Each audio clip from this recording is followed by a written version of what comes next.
meteorologist Josh Colvin to give us a look at what this Thursday is going to be looking like. Honestly, Josh, I got to ask it every day. If you could take a phrase and sum up this Thursday, what would it be? I would say today is the calm before the storm, as we have the storm rolling in overnight. That's going to bring some high elevation snow and some beneficial rainfall to all of us, but pretty calm conditions right now. We are just seeing a few showers there in Curry County, also a few showers there along the Cascade Ridgeline, but that's going to be nothing compared to what we're going to see a little bit later on. And you'll see on Stormcast that most of the day is actually going to be fairly calm. We'll even see some breaks in the clouds, maybe some sunshine, but that is definitely a red herring because we have some very active weather that's going to roll in overnight, and it's going to start in the mid to late evening, then really spread inland as we head into the overnight hours. And you can see some of those purples and pinks and other colors there that represent some frozen precipitation. And so, of course, that means that we are reintroducing high elevation snow into the equation. We had snow levels rise pretty rapidly yesterday, but they have since dropped back down. And of course, we'll take a look at those snow levels in a second. But as we head into Friday, the dance isn't really done, but we'll still have a few lingering showers, but certainly not the coverage that we're going to see overnight and into the very early morning hours on Friday. Now, the pattern in which the rain is going to fall is going to look very similar to our past couple of systems. All the heaviest rainfall is going to be in western Siskiyou County, going into Curry County and Josephine County. Once again, it doesn't look very impressive rainfall total-wise in Medford, Klamath Falls, or into Lakeview. So the snow levels yesterday, they were all the way up to 8,000 feet.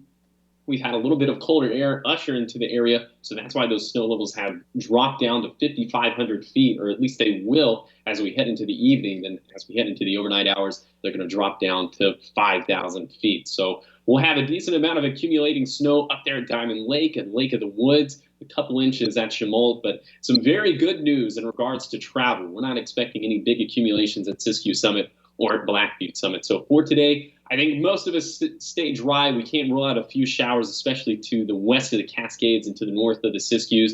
But tonight is when we kick things into turbo drive. The winds start to pick up, the rain will spread, and we'll start to see those snow levels drop a little bit, right around 5,000 feet. The National Weather Service in Medford is keeping the winter weather advisory above 5,500 feet, as we could have new snow accumulations anywhere between 3 to 9 inches. And again, that goes for western Siskiyou County and for the Cascades and Siskiyous. Also, those winds within that purple shading could gust up to 45 miles per hour. But the gustiest winds aren't going to be confined to the winter weather advisory. They're going to be elsewhere. They're going to be in the east side, in the Shasta Valley, and especially along the coast, as we could have winds gusting anywhere between 50 to 60 miles per hour. So if you've been lazy, if you haven't brought in the Christmas decorations yet, well, first of all, I'd ask, well, why'd you procrastinate so long? But second of all, I'd plead with you to bring them inside. This is your sign to do that, because they will be elsewhere for sure if you don't take the proper precautions. So showers linger into Friday, but we dry out for the weekend, and it's looking like a much less active week next week. So here's your 7-day forecast along the coast. Wet and windy today. That'll linger into Friday, but it really winds down Friday night, and Saturday and Sunday is looking very, very pleasant. And then in Siskiyou County, as we're expecting the drop in snow levels overnight into tomorrow, we're reintroducing snow, although we're not really expecting big-time accumulation in the basin. Also, we're reintroducing snow and lower snow levels, but once again, not really anticipating the travel impacts and the snow accumulations that we saw a little bit earlier in the week.